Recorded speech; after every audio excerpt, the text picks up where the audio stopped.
Welcome to the Dharma Journey, a space for inner reflection, mindful transformation, and the timeless wisdom of the Buddha.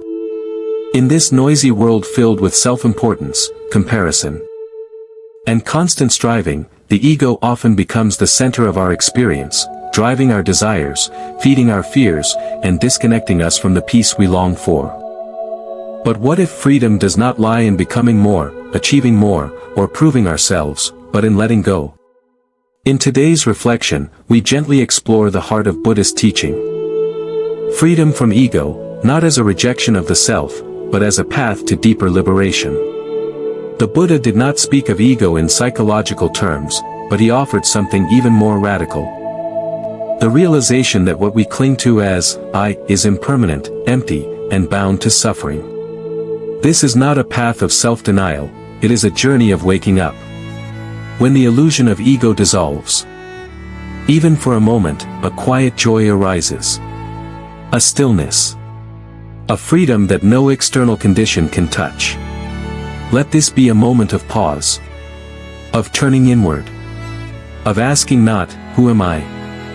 But, who is it that suffers when I cling to the self? Let's walk this path together, with honesty, humility, and compassion. Why do we suffer? From the very first moment we open our eyes to this world, a seed is planted within us. This is me. A name, a body, a bundle of memories about our past, our family, our dreams and fears. We grow up carrying this box of stories, calling it I. And whenever life shakes that box, when what we want doesn't happen, when what we fear comes true, pain begins. Suffering, at its root, doesn't come from the world outside. It's born from the resistance inside our minds. Rain falls, just rain. But if we want sunshine, the rain becomes a burden. A harsh word is spoken, just sound. But if we cling to a fragile me, those words pierce our hearts like thorns. All suffering grows from attachment. We cling to things that are by nature impermanent: youth, beauty, fame, love. Our ideas of right and wrong, our precious opinions.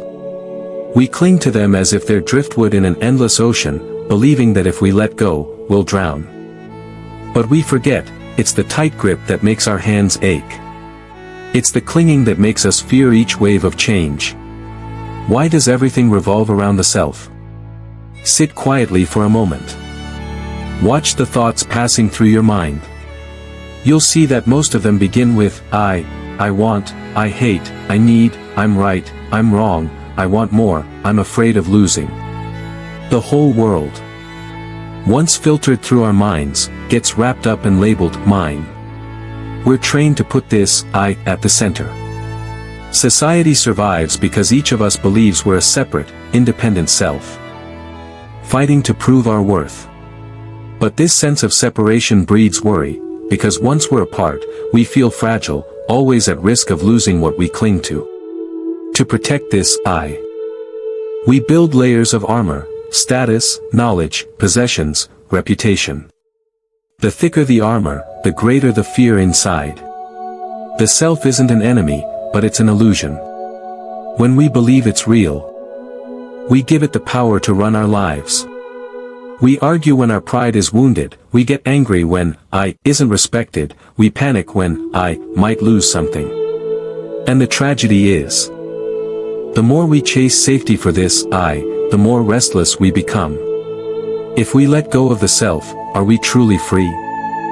Letting go doesn't mean rejecting yourself or becoming some emotionless ghost drifting through life. Letting go means seeing clearly, the I is just an idea, a bundle of memories, habits, and stories. It's not fixed. It's not as solid as we think. A flower doesn't need the label flower to release its fragrance. A cloud doesn't need to name itself to float freely across the sky. We too, when we stop clinging to the idea of me, become lighter. Emotions still come and go, but there's no one desperately holding on to them. Anger might arise, but it has nowhere to take root. Fear might knock on the door, but there's no dark room left for it to hide in. Freedom isn't about running away from the self, but about seeing it for what it is, an image, an echo. Like realizing a nightmare is just a dream, the monsters lose their power the moment you wake up. The old master said, to let go is to truly live. Letting go doesn't mean giving up on life. It means loosening our grip on attachment. You still have a name, a job, people you love, dreams you care for, but you no longer treat them as the final definition of who you are. In that space, love becomes purer, work becomes more natural, and each moment quietly opens a door to freedom. So, where do we begin? Begin by simply watching yourself. Notice every time fear of loss arises. Every flicker of anger, every echo of blame.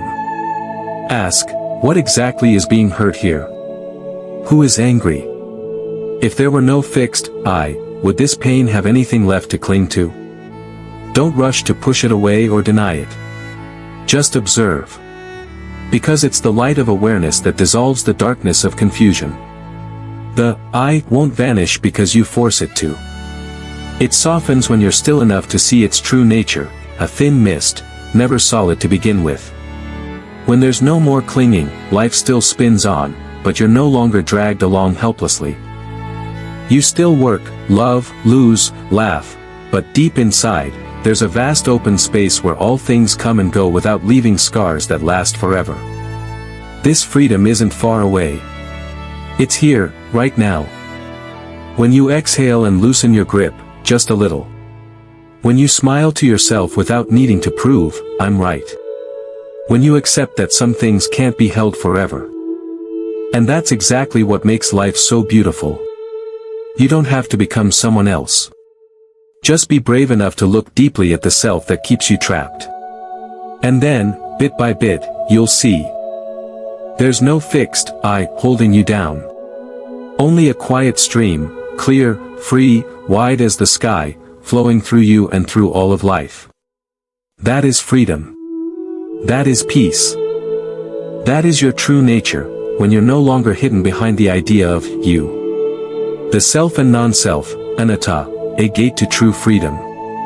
If you look closely at your everyday thoughts, you'll find that almost every feeling of joy or pain can be traced back to one simple but deeply rooted idea, the self. We call it I, me, mine. It feels so obvious, so natural, that we rarely question it. We defend it, decorate it, polish it, protect it, believing it is who we truly are. In Buddhism, this illusion of a solid, separate self is called Anatta in Pali, the self or the ego.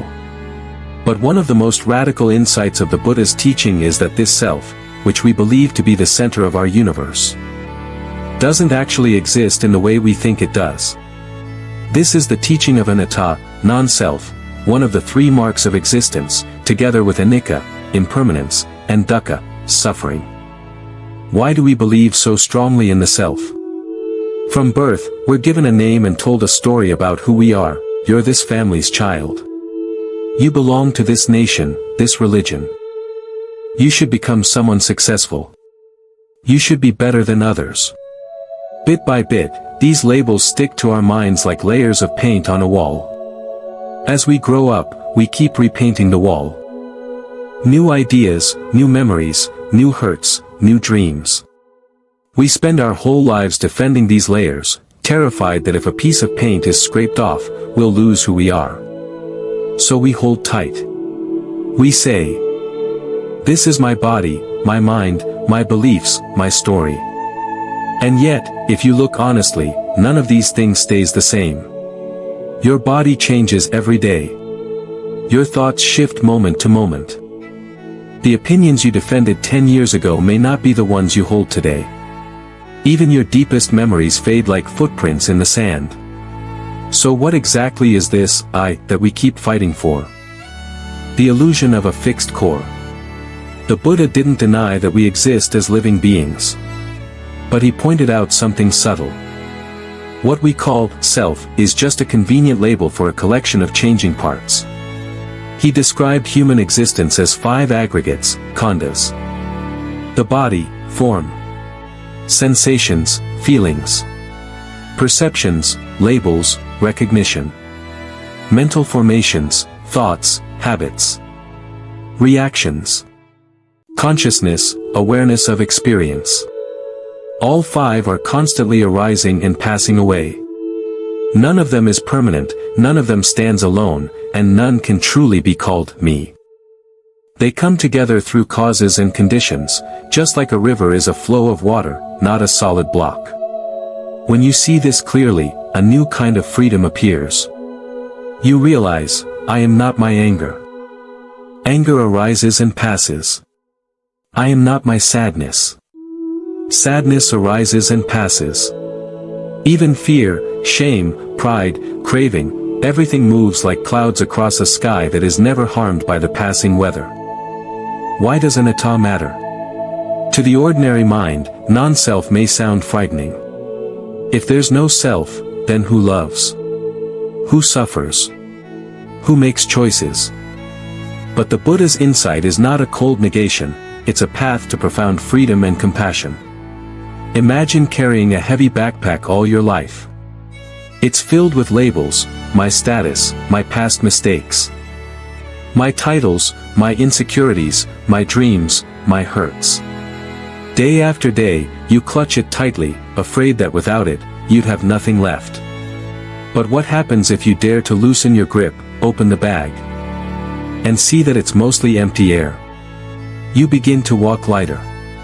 You see that you don't have to react to every insult, defend every opinion, feed every craving.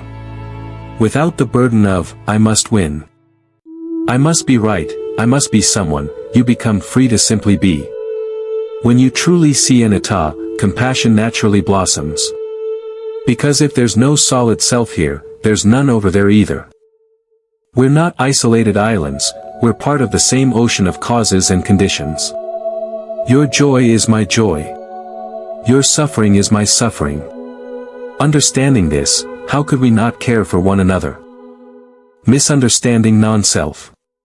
It's important to remember that anatta doesn't mean you're a nobody or that you don't exist at all. The Buddha never taught nihilism. Instead, he taught interdependence. You are real in this moment, breathing, feeling, experiencing life. But your existence is like a dance, not a statue. It's alive because it moves. The idea of a fixed, separate self is the statue, rigid and heavy.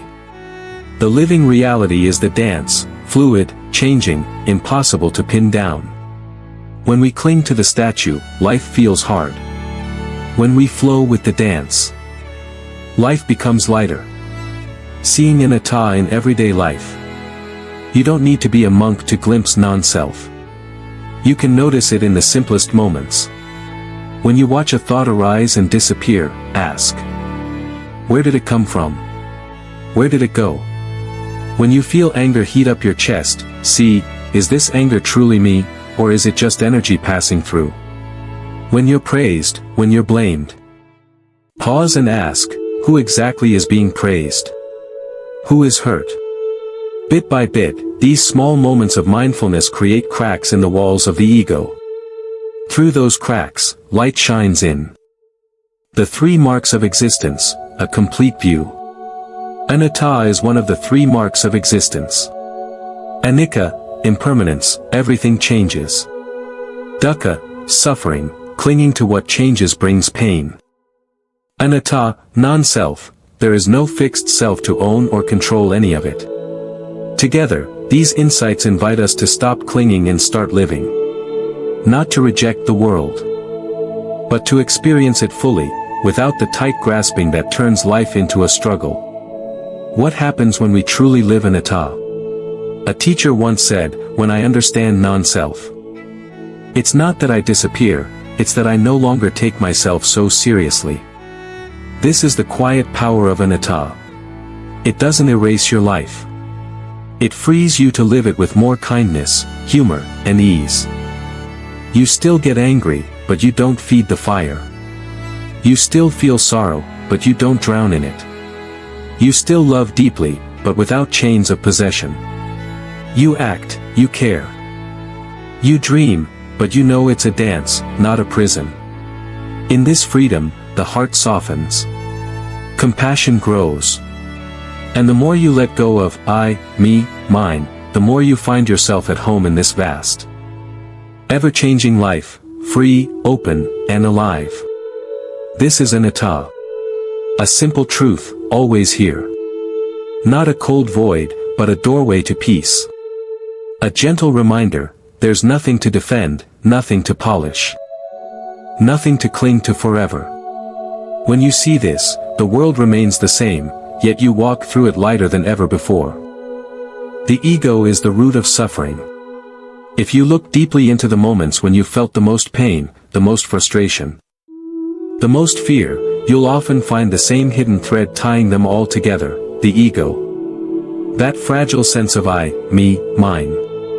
The ego is like a mask we wear so long that we forget it's there. We come to believe it is who we truly are. But what happens when we cling to this I so tightly? Suddenly, everything in life becomes potential fuel for pain. A careless word can feel like an attack. A lost opportunity can feel like failure. A crack in our image feels like humiliation. Wherever the ego is, suffering follows close behind. The moment we identify, we become vulnerable. The ego feeds on identification. The moment we say, "This is me," we stake our happiness on something that can never be fully controlled. We identify with our reputation. I am someone respectable. We identify with our possessions. This is my house, my car, my money.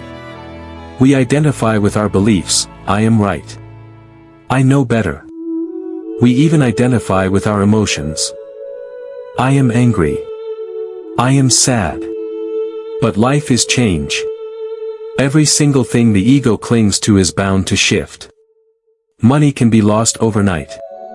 Status can vanish with a single rumor. Beauty fades. Even the people we love most will eventually leave or change or disappoint us in ways big and small. So when we wrap our identity around these things, it's like tying our heart to a leaf in the wind. Wherever the wind blows, we're blown with it. And then we wonder why we feel so anxious, so easily hurt, so restless, forever defending, fixing, proving, protecting. The ego demands constant maintenance. To keep this I intact, we spend enormous energy every day. We replay old arguments in our head to convince ourselves we were right. We crave praise and fear criticism. We compare ourselves to others. Am I better, worse, more liked, less respected? We carry grudges for years, just to keep the storyline alive. They did this to me. The ego can even turn spiritual practice into another mask.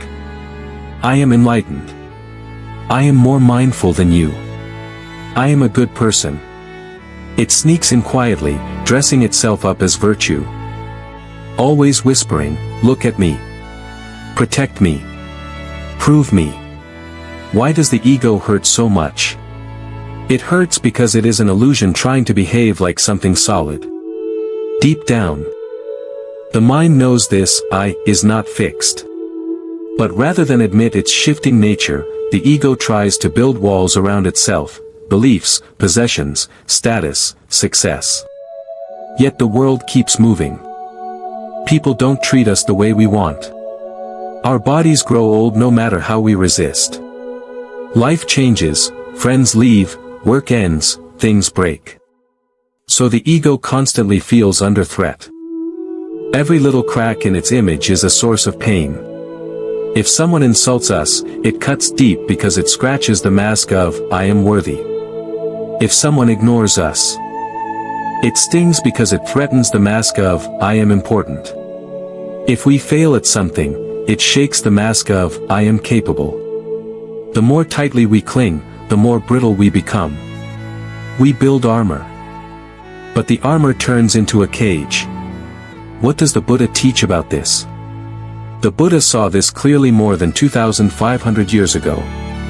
He taught that the belief in a fixed, independent self, Atta, is one of the deepest roots of dukkha, suffering or unsatisfactoriness. When we hold on to I and mine, we plant the seeds for fear, jealousy, anger, pride, and grief. But when we begin to see that the self is not a fixed thing, when we understand Anatta, non-self, the tight grip loosens. Without ego, life still flows, just lighter. Many people fear that letting go of the ego means losing personality, becoming empty, passive, or lifeless. But that's not true. The difference is like the difference between wearing a stiff mask all day or letting your face be free to move, to smile, to cry. Without ego, you still feel anger, but you don't cling to it as, my anger.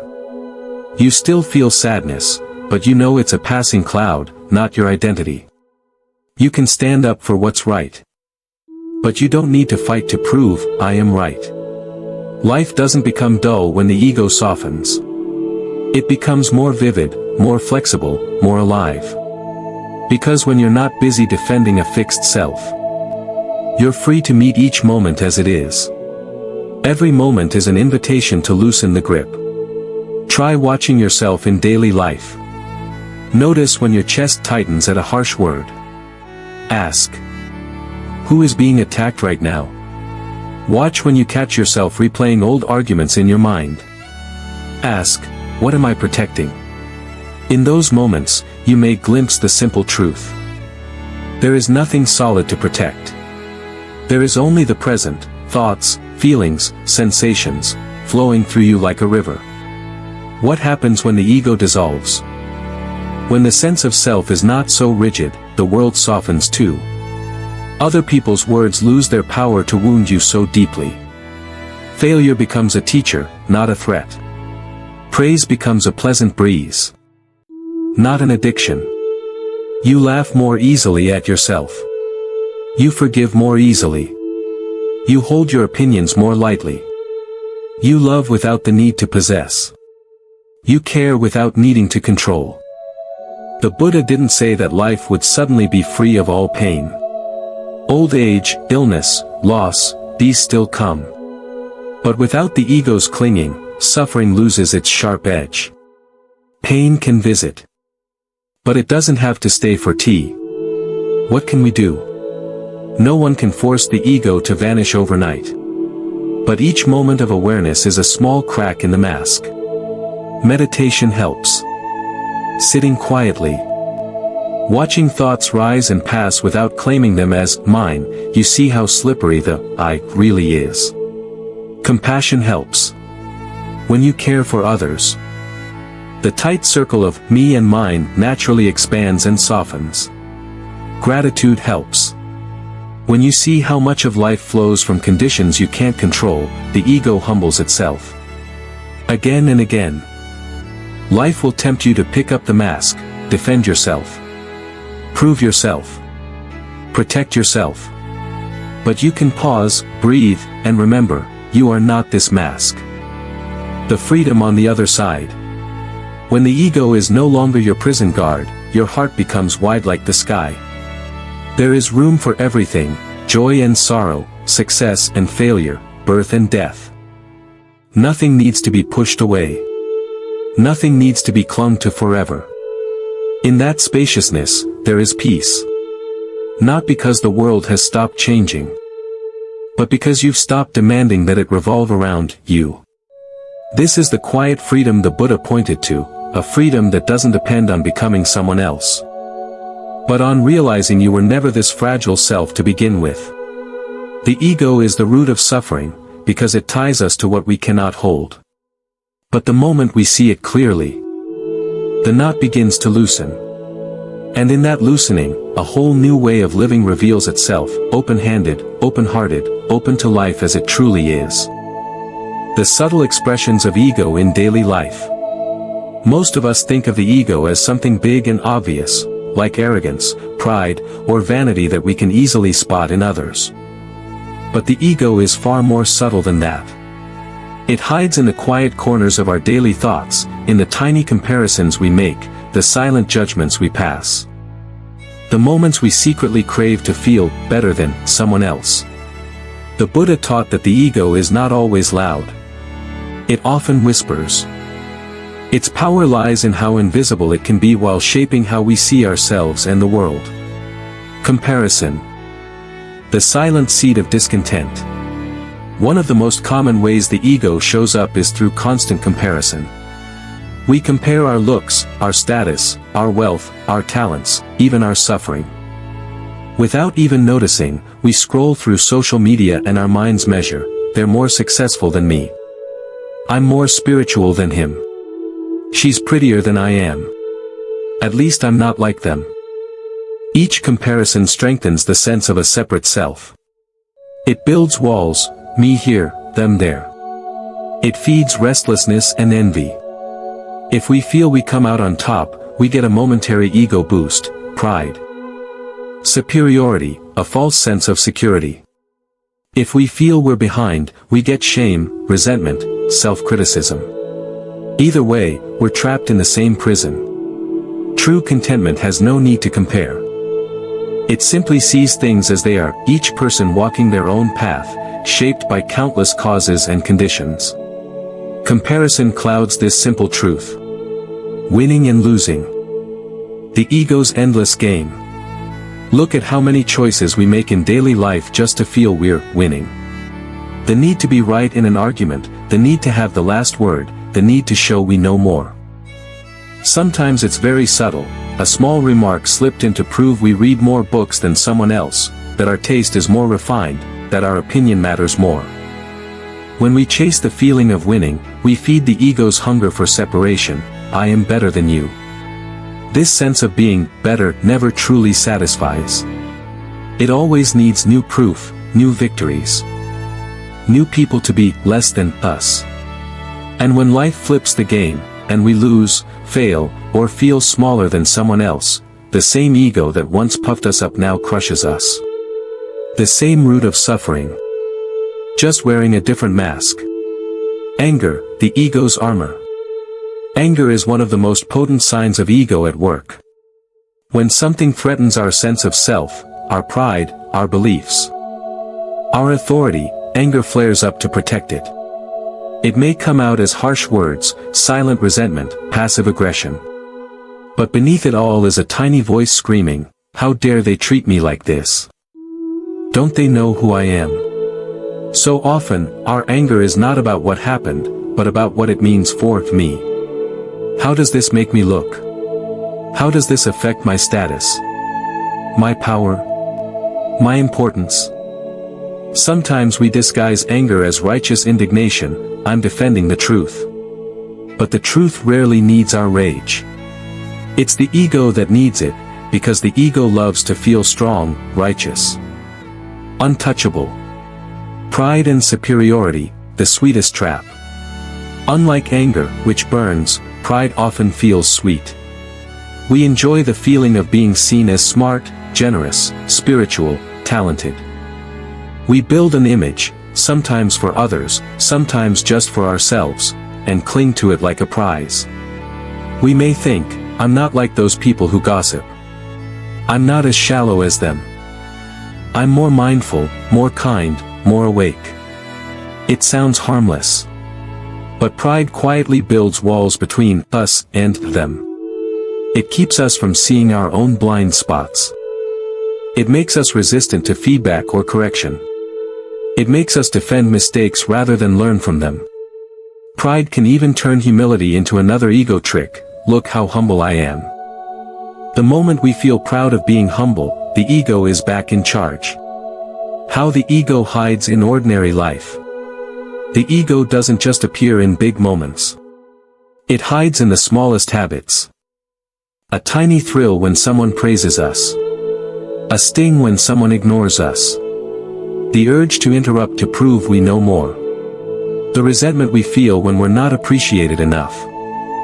The stories we repeat in our heads about how we were wronged.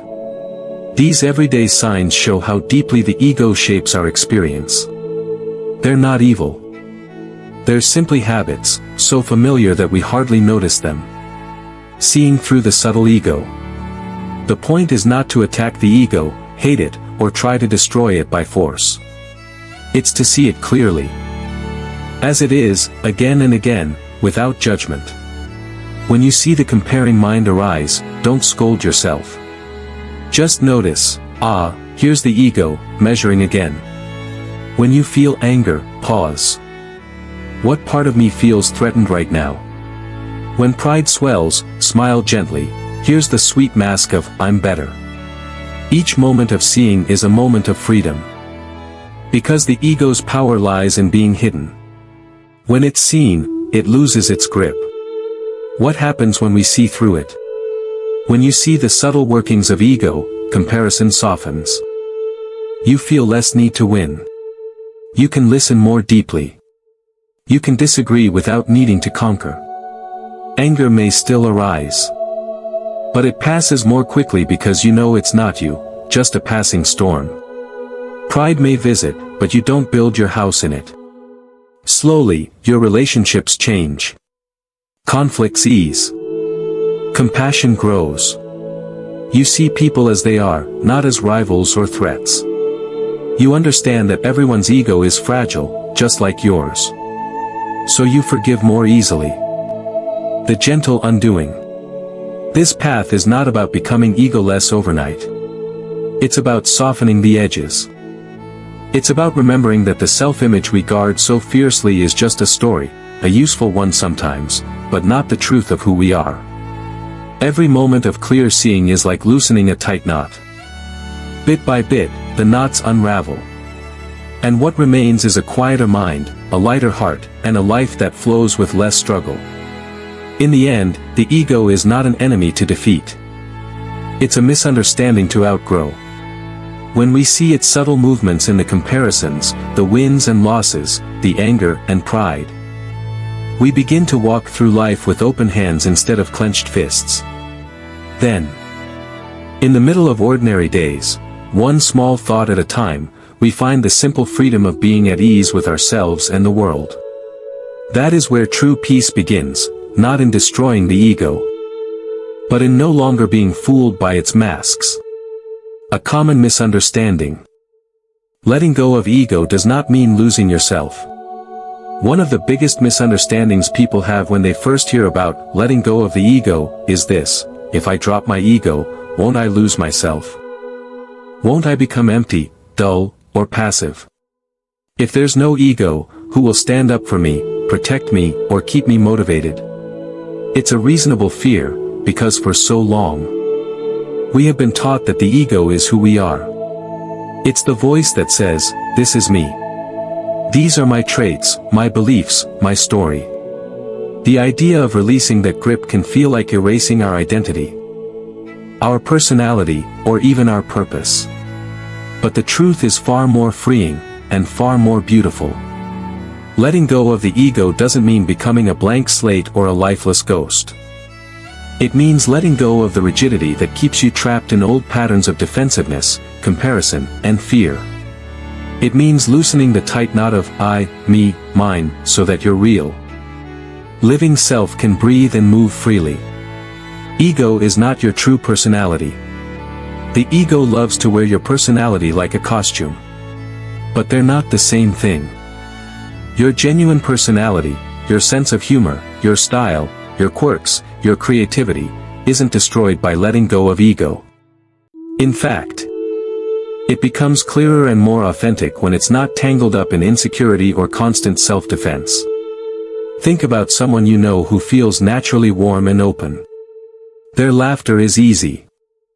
They admit mistakes without shame. They're fully themselves, but they don't seem burdened by having to prove themselves. That's what it looks like when ego loosens its grip. Your unique qualities remain, but the tension around them fades away.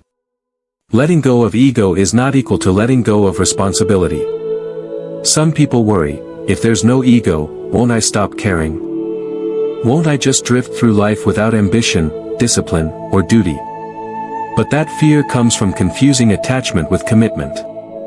You don't need ego to be responsible. In fact, when you're less trapped by ego, you often care more deeply and act more wisely.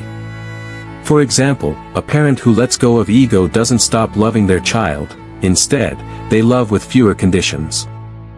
Their care isn't about, this child is an extension of my identity and must succeed so I look good, but rather, this child is a precious being, worthy of love and guidance. A leader without ego doesn't abandon their role. They lead with more clarity and humility, seeing the bigger picture instead of clinging to status or power. A worker without ego still shows up and does their best, but not because their worth depends on outperforming everyone else. They work well because they value the work itself, the people it serves, and the integrity behind it. What you let go of is clinging, not life itself. To let go of ego is really to see through its illusions, the endless comparisons, the fear of losing face, the craving for praise, the constant need to be right. You still think, feel, act, but you're not chained to proving, I am this, or defending, I am not that.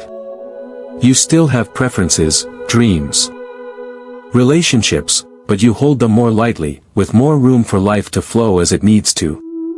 It's like unclenching a tight fist. The hand doesn't disappear, only the grasping does.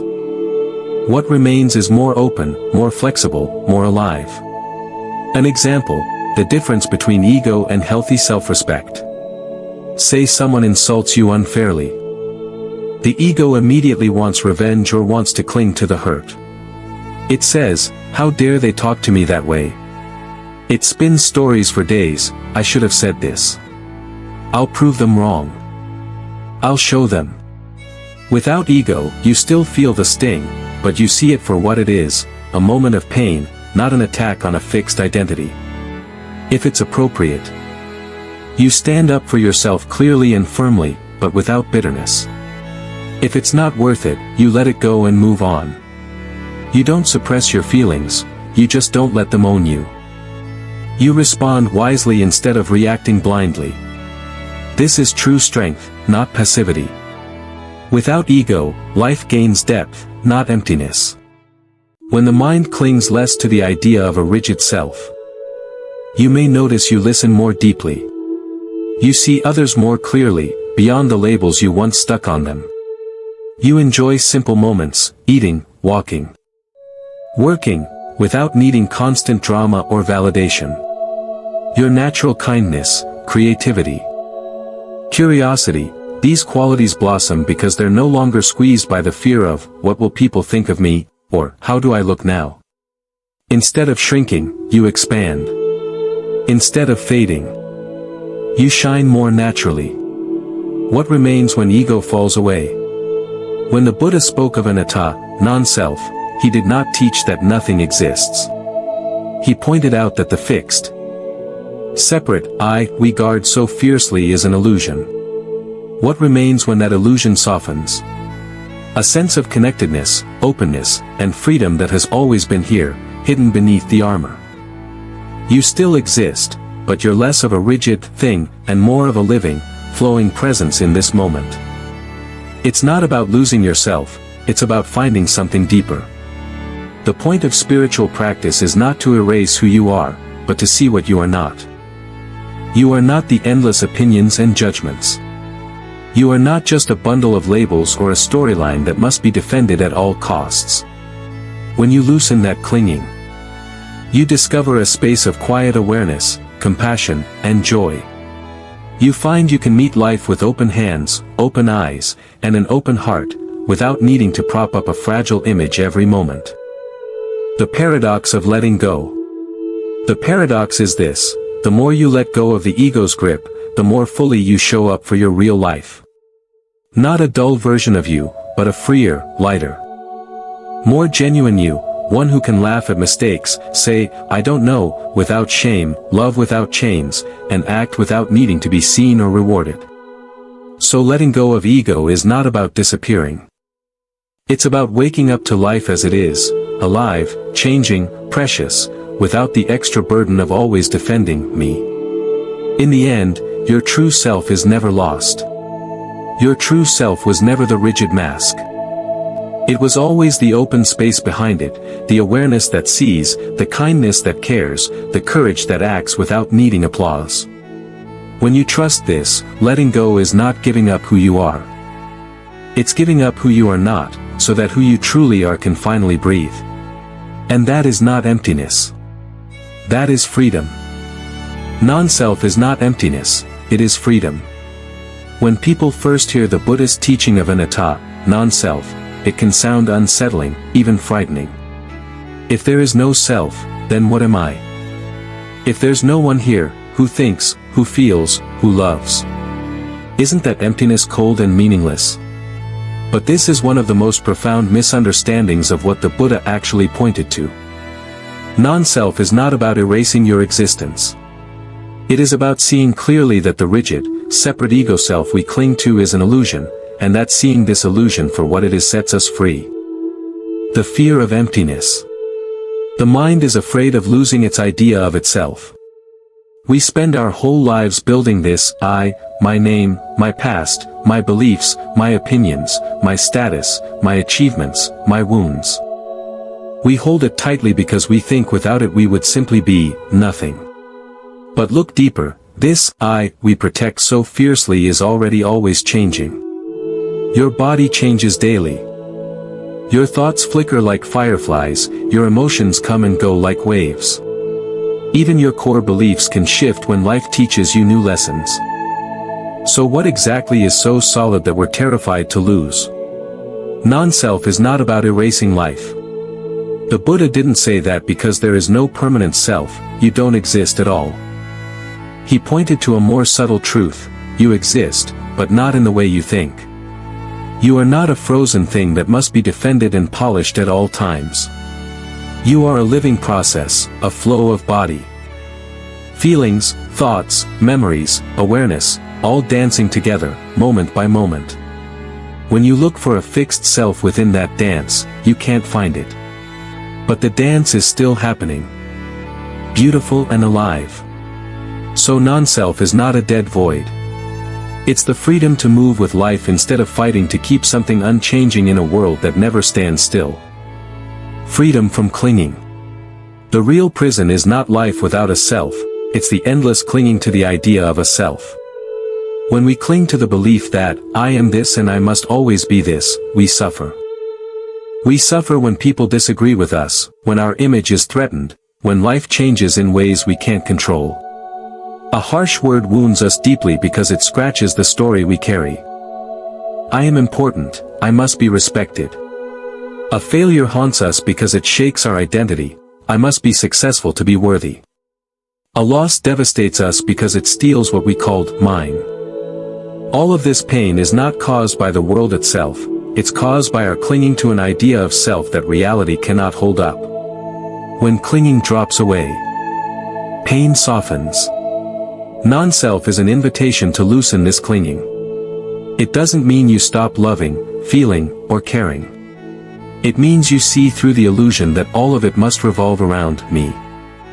You can love deeply, but without the chains of possession, you are mine, you must make me whole. You can succeed, but without the desperate hunger for approval. I am only worthy if I achieve more than others. You can fail, but without drowning in shame, this does not define who I am forever. The tighter the clinging, the sharper the pain. The looser the clinging, the more space there is for life to move through you without leaving deep scars. True emptiness is full of life. In Buddhist teachings, this spaciousness is often called sunyata, emptiness. But it's easy to misunderstand this word. Sunyata does not mean cold nothingness.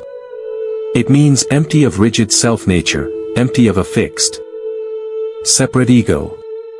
Like a cup that is empty and therefore ready to be filled, a mind empty of clinging is wide open to life.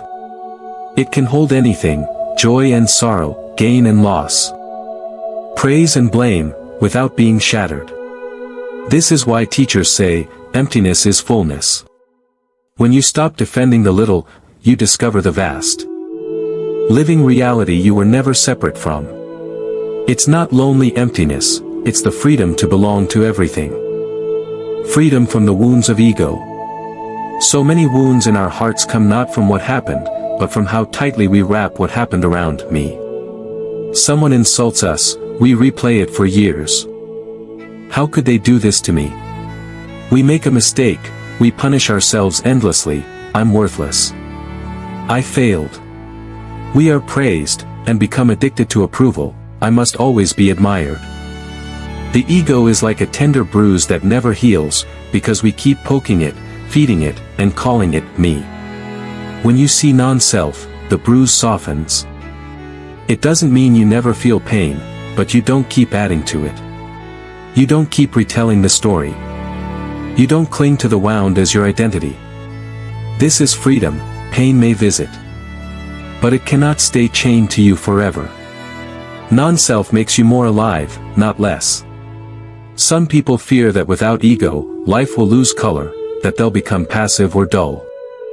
But the opposite is true.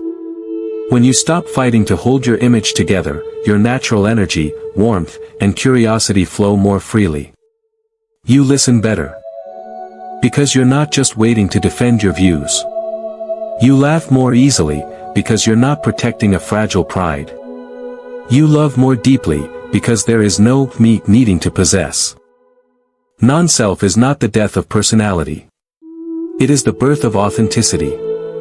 It is the discovery that who you truly are was never the rigid mask, but the vast, quiet awareness behind it. Open to life as it is. The paradox of non-self. When you look for a fixed self, you find nothing solid, only thoughts, feelings, memories arising and passing away. But when you stop clinging to a solid self, you find your real nature, spacious, flexible, connected to all things. This is why non-self is not emptiness in the sense of cold nothingness. It is spaciousness. It is freedom. Free to live, free to care. A mind that no longer clings to a rigid I is free to meet each moment freshly. You can stand up for what's right, but without hatred. You can speak your truth, but without pride. You can care deeply, but without trying to control everything. This is true freedom, not the freedom to escape life, but the freedom to be fully here without being trapped in endless stories about me. So, non-self is not emptiness, it is freedom. Freedom from the prison of rigid identity. Freedom from the wounds of endless clinging. Freedom to live with an open heart. Freedom to love without fear of losing yourself. Freedom to meet each moment with ease. The Buddha did not teach non-self to make us feel lost, he offered it so we could find our true home in the living flow of reality. When you see that there is no fixed I to defend, you see that there is nothing missing. You have always been this wide, open, living awareness, free from the burdens the ego invents. And in that seeing, life becomes not empty, but whole, enough, and deeply alive. What did the Buddha do to free himself from the ego? Meditation, insight, and mindfulness. The path to non-self. When we hear the Buddha's teachings on Anatta, non-self, it's easy to think of it as a grand idea, a mystical concept too far away from daily life. But the Buddha did not just speak about non-self as philosophy. He realized it through deep, disciplined practice, a path that is still open to anyone today. So, how did the Buddha break the chain of the ego? He didn't fight it by force or deny it with blind belief. Instead, he looked directly into the mind itself, with meditation, clear seeing, and steady mindfulness, until the illusion of a fixed self fell away like an old skin. The Buddha's question, who am I? Long before he was called the Buddha, the awakened one, Siddhartha Gautama was a seeker like us. Born into privilege, he saw how suffering touches every life, no matter how wealthy, strong, or protected. Why do we suffer? Where does fear come from? What is the root of clinging and pain? These questions burned in him. Beneath all his searching lay the deepest question of all. Who am I really? Every answer he found in the world, status, wealth, rituals, extreme self-denial, failed to satisfy this question. So he turned inward, sitting beneath a tree, facing the battlefield of his own mind. Meditation, stillness that reveals. The Buddha realized that the mind's noise, its endless thoughts, desires, and fears, constantly props up the illusion of ego. So he sat in deep meditation. Not to suppress the mind, but to see it clearly. Through samatha, calm abiding, he steadied his mind like a still pond. Through vipassana, insight meditation, he watched each thought, feeling, and sensation arise and pass away. He saw that every experience was impermanent, anicca. Even the sense of I, the voice that says, mine, me, I am, flickered like a flame in the wind. He saw that when there was clinging to this flame, suffering arose. When clinging fell away, suffering ended. Mindfulness, the gate to wisdom. Meditation and mindfulness, sati, are like twin wings. Mindfulness brought the Buddha's attention to each moment, raw and vivid. Not lost in stories of past or future, he simply noticed, this is a thought. This is anger. This is fear. He didn't say, this is me. He didn't fight it. He didn't push it away. He saw its nature, arising, staying for a while, passing away. This simple, steady watching loosened the illusion of a permanent I. Thoughts come and go, so who is the thinker? Feelings rise and fade, so where is the one who owns them? Mindfulness turned the mind into its own mirror. In that mirror, the ego, which seemed so solid, was revealed to be just a pattern, a habit, a bundle of clinging. Insight, seeing through illusion. The Buddha didn't just stop at calming the mind. His deepest realization was insight, prajna. Through meditation and mindfulness, he saw directly into the true nature of reality. He saw the three marks of existence. Impermanence, anicca, all things change. Suffering, dukkha, clinging to what changes brings pain. Non-self, anatta, there is no fixed, separate self inside this flow. He didn't arrive at non-self through blind faith, but by watching his own mind without turning away. He saw that I was just a convenient label for this dance of body, breath, thoughts, and feelings. When insight dawned, the chains of ego loosened. There was nothing left to defend, nothing separate to protect, nothing solid to be threatened. And with that, the deepest freedom blossomed, the end of suffering. Did the Buddha lose himself? Or did he find true freedom?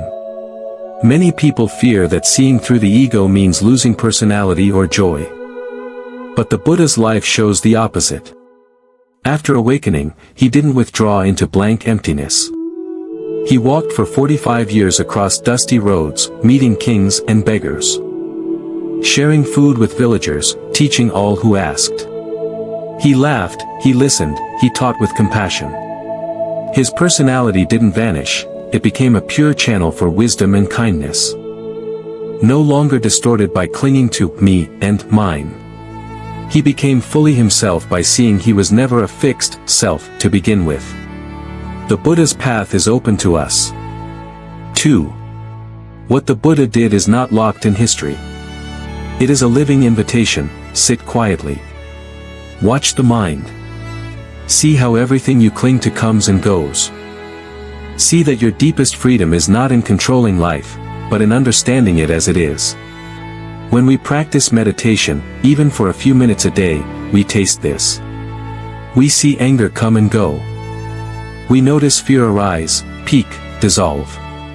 We glimpse that beneath the swirl of thoughts is a spaciousness that is never harmed by praise or blame. Mindfulness in daily life keeps this wisdom alive. Washing dishes, we can notice our irritation. Talking with someone, we can catch the moment the ego wants to prove or defend. Each moment seen clearly is a moment of freedom. Again and again, he said, Ehipasiko, come and see for yourself. Sit still. Look at what comes and goes. See how the I flickers and shifts. The more you see, the less you cling. The less you cling, the lighter you live. Meditation, insight, and mindfulness, the living tools. The Buddha did not awaken by accident. He trained his mind like a craftsman shaping gold. He faced his own illusions with the courage of someone who refuses to look away. Watch the mind, see its habits without judging. Keep steady mindfulness, carry clear seeing into daily life. This is how the chains of ego loosen, not by force but by understanding. Why does this matter today? In our world, the ego is constantly fed, likes, followers, achievements, image. We compare, defend, boast, hide, all to protect a fragile I that feels endlessly threatened. The Buddha's way is a radical medicine for this restlessness. It shows us there is a freedom no praise can inflate, no insult can deflate. A freedom that comes not from becoming someone special, but from seeing we were never separate to begin with. What the Buddha found, you can find. When you sit quietly, you are not escaping life, you are stepping closer to its true nature. When you watch thoughts rise and fall, you see how little control they really have. When you meet the moment with mindful attention, you taste a glimpse of the peace that comes when the ego's grip weakens. This is how the Buddha freed himself, not by becoming someone else, but by seeing what he had never truly been. And this same path, meditation, insight, mindfulness, is still here, patient as ever, waiting for anyone ready to see for themselves. The ego is not your enemy to destroy, it is your misunderstanding to understand. And in that understanding, the door to freedom quietly opens. Practice, how to let go of the ego in daily life. Understanding the teachings on non-self is one thing. Living them is another. The Buddha didn't just point at truth from afar, he gave us practical ways to experience it, moment by moment. In ordinary life. So how do we loosen the grip of the ego when we're busy working, relating, dreaming, failing, hoping? How do we meet life's challenges without always falling back into me, mine, more? Here are 3 timeless practices: contemplating the impermanence of the body, cultivating compassion instead of competition, and bringing mindfulness into your words and actions. These are not quick fixes but steady, gentle reminders that help free you from the suffering that ego creates. 1. Contemplating impermanence of the body. One of the Buddha's most powerful teachings is that the body is not the solid I we think it is. We spend so much energy decorating it, protecting it, worrying about how it looks, how it's judged, how it's aging. But this body is not truly yours. It is borrowed from the earth, made of the same elements as the mountains, rivers, trees. It changes moment by moment, cell by cell, breath by breath. Contemplating the impermanence of the body is not about rejecting it or feeling disgust. It's about seeing its true nature. It is precious, but not permanent. It is a vehicle, not a prison. A simple practice. Sit quietly. Feel your breath moving in and out of your chest. Feel your heartbeat. Notice sensations, warmth, coolness, tingling. See how they shift every moment. Reflect gently, this body changes. It grows, ages, sickens, and someday it will return to the earth. It is not me. It is a house I live in for a while. This contemplation softens ego's hold. It reminds you not to cling too tightly to appearance, status, or pride. It brings humility and gratitude. While I have this body, how can I use it well? In daily life. Each time you catch yourself worried about your image or comparing your body to others, pause and remember, this too is impermanent. This is not who I truly am. This doesn't make you careless, it makes you kind. You care for the body wisely, not out of vanity but out of respect for this brief gift. 2. Cultivating compassion instead of competition. The ego thrives on comparison. Am I ahead or behind? Better or worse? Smarter, richer, more admired? Every time we measure ourselves against others, we tighten the illusion of a separate, fragile I. The Buddha's remedy for this is profound and practical: compassion. Compassion turns the mind outward, softening the boundaries between me and you. Where competition builds walls, compassion dissolves them. A simple practice. When you notice envy or rivalry, pause and wish the other person well. May you be happy. May you be free from suffering. This feels unnatural at first, the ego resists. It wants to hoard good fortune, not share it. But every time you offer kindness instead of comparison, the tight knot of ego loosens a little. In daily life. At work, instead of feeling threatened by a colleague's success, practice celebrating it. I'm glad they did well. Their joy does not diminish mine. With family, instead of competing for attention or praise, notice what happens if you truly listen and encourage. Even in traffic or long lines, try silently wishing strangers well. May your day be peaceful. Small, simple wishes soften the constant sense of separation. Why compassion works. Compassion does not erase healthy ambition, it transforms it. You can still strive, create, lead, but not at the cost of others. Instead of seeing life as a contest to win, you begin to see it as a field where we rise and fall together. And as you cultivate compassion for others, you naturally begin to soften the harshness toward yourself. The same fierce inner critic that says, "I must be better," begins to quiet down when you practice seeing all beings as worthy of kindness, including you. 3. Mindfulness in speech and action. Much of our daily ego drama shows up in what we say and do. Words can protect the ego or set it free. Actions can reinforce self-image or open space for humility and honesty. Mindfulness is the art of catching yourself before you speak or act automatically. It is the pause that asks, is this true? Is this kind? Is this necessary? Is this coming from ego or from care?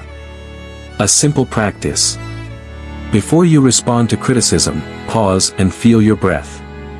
Notice if anger or defensiveness is rising. Ask, what part of me feels threatened? What happens if I don't defend it right now? Before you tell a story about yourself, your triumphs, your hardships, pause and ask, am I seeking connection? Or am I seeking validation? There's nothing wrong with sharing about yourself, but mindfulness shows you why you're sharing. In daily life, notice how the ego sneaks into casual speech. Exaggerating stories to sound more impressive. Interrupting to prove you know more. Dropping subtle hints about your success. Gossiping to feel superior. Each time you catch these habits, don't scold yourself. Just notice, here is ego, wanting a little boost. This gentle seeing is already freedom. Likewise, watch how actions can be tinted by ego. Doing favors only to be seen as generous. Taking on more than you can handle just to appear important. Avoiding honest conversations because they might make you look bad. Mindfulness helps you act from sincerity rather than performance. Bringing it all together. These 3 practices, contemplating impermanence, cultivating compassion, and being mindful in speech and action, work together like roots, trunk, and branches of the same tree. When you remember the body is changing, you hold your self-image lightly. When you replace comparison with compassion, you dissolve walls the ego builds. When you watch your words and actions, you stop feeding the stories that keep ego alive. This is not about perfection. You will slip. You will find yourself competing, clinging, boasting. That's human. The point is not to kill the ego, it's to see through it, moment by moment. Every time you notice ego at work, you've already stepped outside its grip for a breath. That breath is freedom. A quiet, ordinary freedom. Letting go of the ego doesn't mean you stop being yourself. It means you stop being trapped in a brittle version of yourself that always needs proof, praise, and protection. You laugh more easily. You listen more deeply. You work, love, rest, and create without the constant burden of, how does this make me look? The Buddha offered these practices not as rules, but as tools, so we can live fully awake, with hearts open, and with hands free to help. So practice gently. Remember the body changes. Wish others well instead of competing. Speak and act with mindful care. Each moment you do, you loosen the knots that bind you, and step closer to the simple, boundless freedom that was always yours to remember. A gentle, connected, peaceful life, when the ego no longer leads. You truly know how to love. So much of what we do is driven by the subtle, restless demands of the ego. It wants to stand out, be special, be protected, be right. It wants to win arguments. Guard pride, collect praise. We think we're living for happiness, but so often we're just protecting an image. Yet the more we defend this fragile I, the more tense, lonely, and disconnected we become. The walls that ego builds to keep us safe often become the same walls that keep us apart, from each other, from life itself, even from our own hearts. But when the grip of the ego loosens, through mindfulness, compassion, clear seeing, something soft and real begins to emerge. Life becomes lighter. We find ourselves naturally more open, more kind, more connected. And in this gentle openness, we rediscover what it means to truly love. The heavy armor of ego. Think of how much effort goes into guarding our self-image each day. A small comment feels like an attack. An unmet expectation becomes an insult. Someone's success becomes our insecurity. Every time we feel we must prove ourselves, we carry a hidden weight. We polish our stories, exaggerate our worth, hide our flaws. We compare ourselves endlessly, to friends, co-workers, strangers on a screen.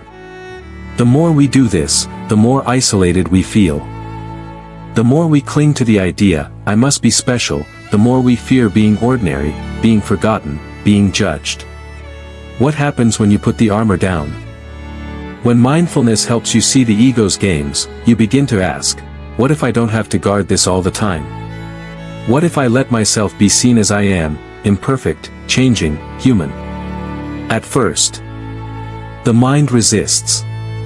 The ego whispers, if you stop trying to impress people, they'll reject you. If you admit mistakes, you'll lose respect. If you show your soft spots, people will use them against you. But watch what actually happens when you risk being more real. Often, people feel more drawn to you, not less. They trust you more. Because you're not playing a role. You feel lighter, because there's no script to keep up. Conversations go deeper, because there's space for truth to breathe. Gentleness begins with honesty. A gentle life is not a perfect life.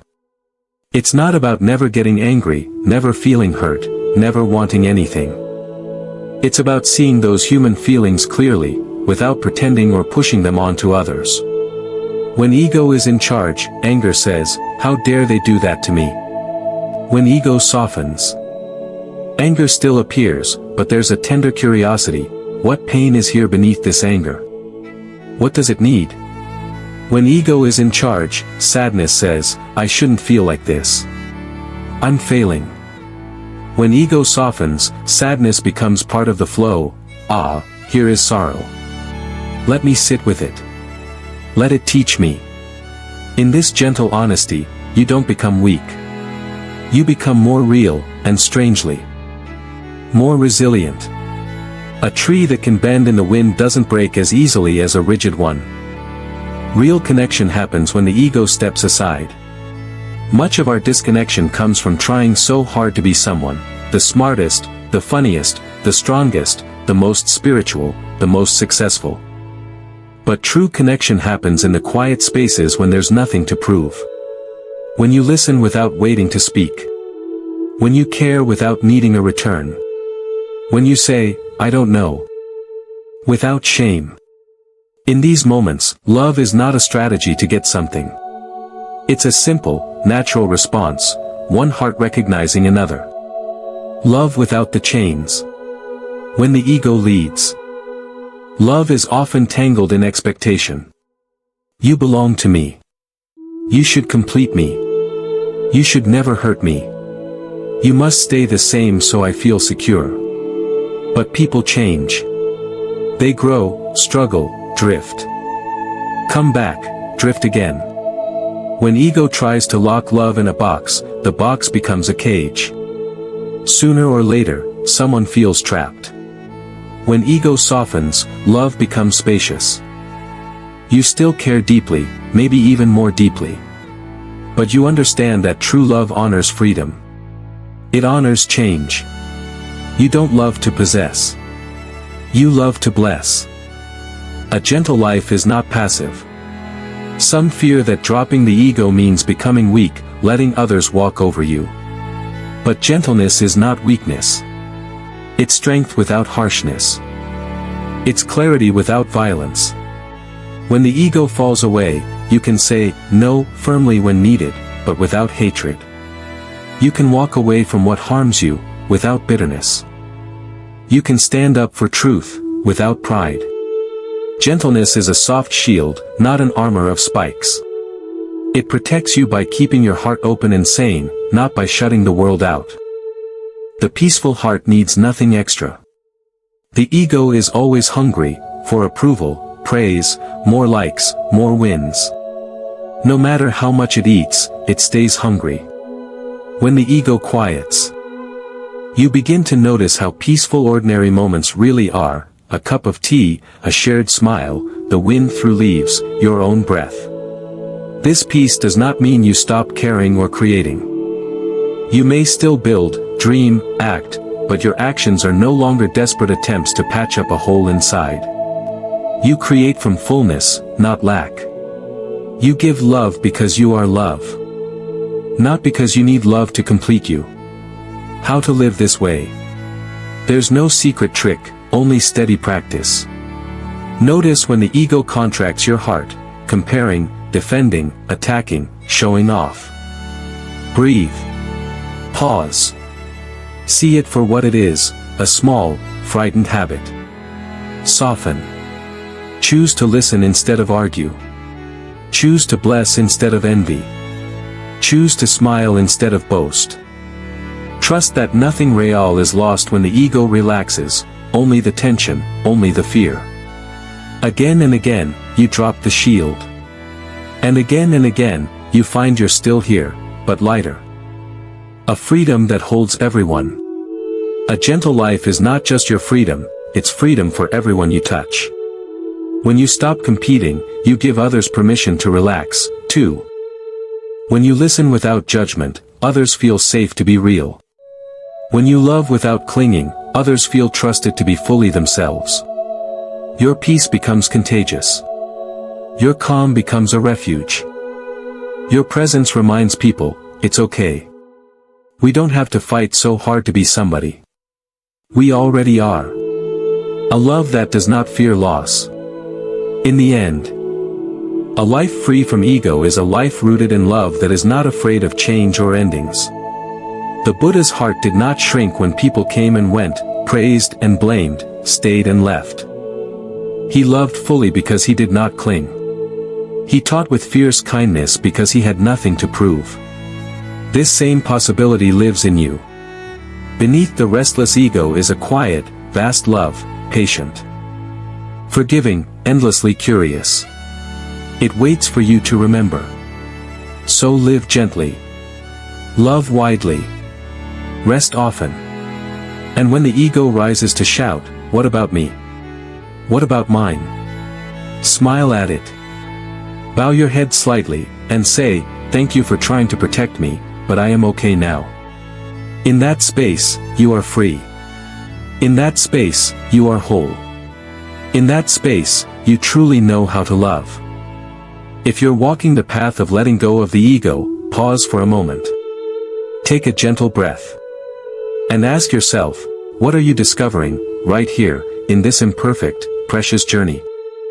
Maybe you're noticing how often the ego wants to defend itself, and how much lighter you feel when you don't follow that impulse. Maybe you're seeing how the mind clings to stories about who you are and who you must be, and how sweet it feels to loosen your grip on those old tales. Maybe you're realizing that the person you thought you needed to become has always been changing, and that beneath all those masks, there is something soft, clear, and open that never needed defending in the first place. Maybe you're finding that your relationships grow softer too. When you stop trying so hard to be right, to win, to stand taller than someone else, a quiet space appears where real listening can happen. Arguments shrink. Kindness grows. silence becomes safe again. Maybe you're learning that you don't have to crush the ego or fight it like an enemy. You simply have to see it.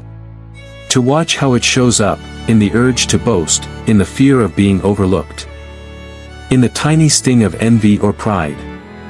When you see it clearly, its power weakens. You don't need to follow its lead. You can bow to it, thank it for trying to keep you safe, and choose something softer instead. Maybe you're discovering how beautiful ordinary moments are when they're not clouded by constant self-consciousness. Drinking tea without thinking about tomorrow. Walking without comparing yourself to others. Smiling without wondering how you look.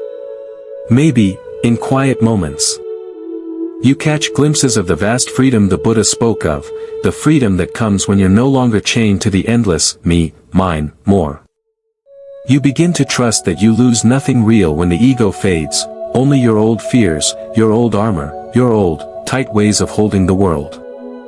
Maybe you've seen how this practice is not about becoming someone better, but about becoming more real, raw, human, awake to the changing nature of life, unafraid of imperfection. If any of this feels true for you, or if you're just taking your first tiny step toward loosening the grip of the ego, share your voice below. Leave a comment about what you're noticing. Not for praise. Not for likes. But to remind yourself, and someone else reading, that we are not alone on this path. Your story might be the mirror someone else needs. Your words might be the soft encouragement that helps another weary heart say, I can keep going too.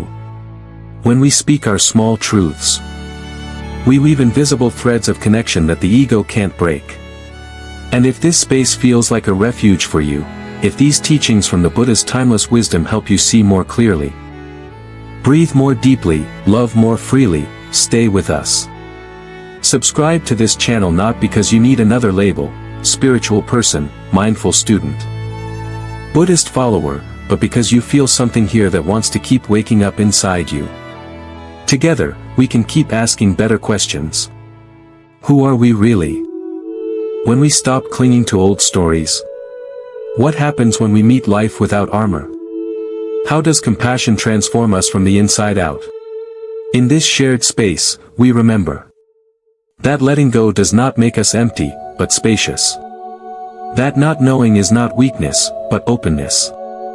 That kindness is not a decoration, but a doorway into freedom. So keep returning, to your cushion, your breath, your body, your moment-to-moment seeing. Keep watching the little self build its walls, and keep smiling as you watch them crumble.